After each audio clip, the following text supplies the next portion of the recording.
अस्सलाम वालेकुम and welcome back to my channel. Hopefully आप सब ठीक होंगे। आज हम बनाने जा रहे हैं क्या बहुत ही मज़े का होगा, बहुत ही ये मज़े की है और ना ही इतना टाइम लगे। आज हम बनाएंगे कढ़ाई, वो भी प्याज की बगैर।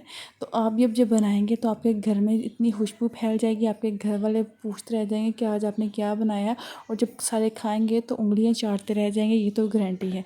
तो टाइम वेस्ट नहीं करते, सीधा चलते हैं अपने रेसिपी के चैनल। बिस्मिल्लाहिर्रहमानिर्रहीम। सबसे पहले मैंने एक ले लिया प्रेशर कुकर, ठीक है। प्रेशर कुकर को मैंने फ्लेम को ऑन करके ऊपर रख दिया था। उसके बाद हम प्रेशर कुकर में शामिल कर देंगे आधा कप के बराबर हमने इसमें कुकिंग ऑयल शामिल कर देना है, क्योंकि गोश्त में आपको पता है थोड़ी सी चर्बी भी होती है। उसकी वजह से थोड़ा सा गोश्त वैसे भी ऑयली होता है, इसलिए आपने कम ही ऑयल शामिल करना है, क्योंकि मैं तो वैसे भी कम ही शामिल करती हूँ। अच्छा जी, उसके बाद जब ऑयल थोड़ा सा गर्म हो जाएगा ना, हल्का सा गर्म हो जाएगा, तब आपने 4 हरी मिर्ची लेनी है, ठीक है, जिसको सेंटर से कट लगा देना।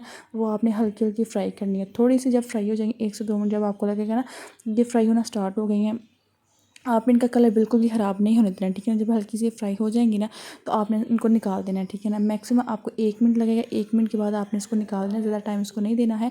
ये ना हो कि ये पक जाए और फिर पता नहीं जब ये फ्राई हो जाती है कलर थोड़ा सा चेंज हो जाता है, वाइट या थोड़ा सा ब्लैक कलर में हो जाती है। तो इसलिए आपने उसको कलर बिल्कुल भी चेंज नहीं करना, हल्का सा आपने उसको फ्राई करना है। फ्राई करने के बाद आपने इसको निकाल देना है। निकाल के आप सेपरेट इसको रख दीजिएगा। उसके बाद आ जाते हैं अपने गोश्त की जनाब। तो यहाँ पे मैंने लिया था 1 किलो गोश्त, जो हड्डी वाला था। हड्डी के बगैर भी आप चाहे तो ले सकते हैं, लेकिन मैंने हड्डी वाला लिया था, क्योंकि हड्डियों का थोड़ा सा टेस्ट आ जाए ना तो बहुत ही मज़े का होता है। अच्छा, ये डालना था 1 किलो। तो ये देख सकते हैं जी, ये पक चुका है, लेकिन अभी उतरेगा नहीं। इसको मैं जितना मर्ज़ी जोर लगा अभी नहीं उतरेगा। थोड़ी देर बाद जब ये गोश्त जो आयल है ये साइड पर जब जाएगी ना, गोश्त के साथ लगेगा, तो फिर जो चिपका होगा गोश्त वो खुद ब खुद उतर जाएगा। थोड़ा सा टाइम लगा, क्योंकि मैंने भी इसको बड़ा ही जोर लगाया, लेकिन मैंने फिर सोचा कि 2 मिनट तो लगेंगे ही, क्योंकि गोश्त एकदम से मैंने डाल दिया है। तो जब डाला है तो जब उसका ऑयल वगैरह जब गोश्त को चिपकेगा तो वो खुद ही उतर जाएगा। तो ये फिर यहाँ पे देख सकते हैं उतर चुका है, लेकिन कुछ अभी 1-2 बोटी भी चिपके, लेकिन इसको जब मैं हिलाऊंगी तो उतर जाएगा। तो आपने इसको मैक्सिमम 5 से 10 मिनट आपने इसको हल्के से फ्लेम पे आपने इसको जो गोश्त है उसको इस तरह से फ्राई कर लेना है। सिर्फ गोश्त का कलर चेंज, गोश्त पकता तो बिल्कुल भी नहीं, क्योंकि ज़ाहिर बात है गोश्त को पकने में थोड़ा टाइम लगता है, इसलिए आपने इसको सिर्फ हल्का हल्का आपने फ्राई करना है। सिर्फ इसका जब तक कलर चेंज हो तब तक आपने इसको फ्राई करना है।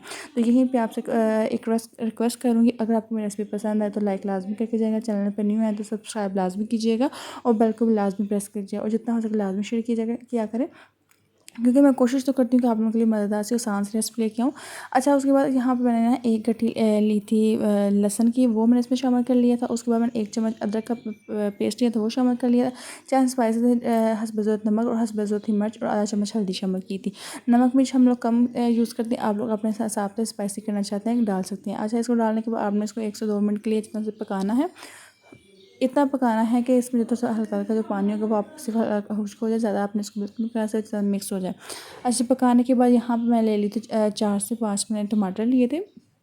नॉर्मल साइज़ के 4 से 5 टमाटर थे, जिसको मैंने इस तरह से सेंटर से कट लगा के हमने सिर्फ इस तरह से रख लेना है, क्योंकि जब एंड पे ये कुक हो जाएंगे तो बताऊंगी इसका हमने क्या करना है। कुछ लोगों को पता होगा कि क्या करते हैं, लेकिन कुछ को नहीं पता, तो मैं उनको बता दूंगी एंड पे। अच्छा, इसको काटने के बाद आपने इसको गोश्त के ऊपर रखना है, नीचे आपने हंडिया के साथ इसको बिल्कुल भी टच नहीं करना है, सिर्फ उसको गोश्त के ऊपर रखना है। उसके बाद आपने इसमें शामिल कर देना 2 गिलास के करीब आपने पानी शामिल कर देना है। और जो चम्मच पे भी जो लगा हुआ था लहसुन अदरक का पेस्ट लगा हुआ था, जो स्पाइसेस लगे हुए थे, उसको भी वॉश करके आपने इसके अंदर डाल के आपने इसको प्रेशर लगा देना है। प्रेशर आपने लगाना है इसको 20 मिनट, क्योंकि मेरे गोश्त जो 20 मिनट में गल जाता है, आपका गोश्त जितने भी टाइम में गलता है आपने उसको उतने दिन प्रेशर दें, ताकि अच्छी तरह से आपकी जो बोटी है वो गलनी चाहिए।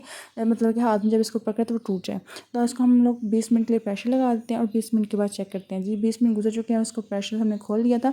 खोलने के बाद जो मैंने टमाटर रखे थे, अब उनके जो ऊपर छिलके हैं वो हमने उतारने हैं। मैंने आपको बताया था कि मैं पे आपको बताऊँगी। अच्छा, चिमटा ले लीजिए, एक चिमटे के में से आपने इसके सारे जो छिलके उतार लेने हैं। तो मैं एक ही दफ़ा सारे छिलके पकड़ के सारे उतार लूँगी।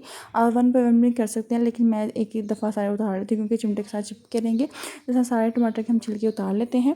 तो ये बहुत ही आसानी से आप जो टमाटर के जो छिलके होते हैं वो आप ऊपर से उतार सकते हैं, और बड़ी ही आसानी से आप जो टमाटर होते हैं अंदर मिक्स हो जाते हैं। तो बिल्कुल भी पता नहीं चलता कि इसमें टमाटर का कोई भी छिलका वगैरह नहीं होता, तो अच्छी तरह से मिक्स होता है, पता नहीं चलता कि इसमें टमाटर डले कि नहीं डले। अच्छा, वो निकालने के बाद एक ले लेंगे हम कढ़ाई, जिसमें जितना भी पानी और जो गोश्त वगैरह सारा था वो हम इस कढ़ाई में जो है शिफ्ट कर देंगे, क्योंकि ज़्यादातर हमारा गोश्त थोड़ा सा है, तो इसलिए हम इस प्रेशर कुकर से इसको निकाल के कढ़ाई में डाल लेते हैं। और यहाँ पे आपने इसको ना पकाना है, थोड़ी देर के लिए आपने पकाना है, जब तक पानी हमारा खुश्क ना हो जाए तब तक आपने इसको पकाते रहना है। और फ्लेम को चाहे तो नॉर्मल रख लें, चाहे तो हाई कर, आपकी अपनी मर्ज़ी है, लेकिन मैंने यहाँ पर नॉर्मल रखा था क्योंकि आस साथ साथ पकता जाए, ताकि हमारे टमाटर भी इस तरह से सारा मसाला इस तरह से मिक्स हो जाए। तो यहाँ पर मैं पहले आपको ना अपना गोश्त दिखा दूँ कितना अच्छा हमारा ये गोश्त गल चुका है। ये देखें मैंने हाथ लगाया तो बोटी टूट गई है। तो गोश्त हमारा बहुत ही अच्छी तरह से गल चुका था। और आप इसको अब हम इसको पानी सुखाने के लिए छोड़ देते हैं।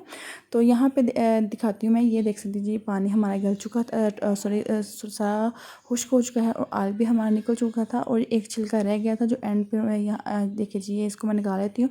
अगर छिलका कोई रह भी जाए ना तो वो मिक्स नहीं होता, क्योंकि छिलके ना इतनी जल्दी मिक्स नहीं होते ही नहीं, वैसे भी जब किसी भी आप हंडी में डालो छिलके अलग से रह जाते हैं।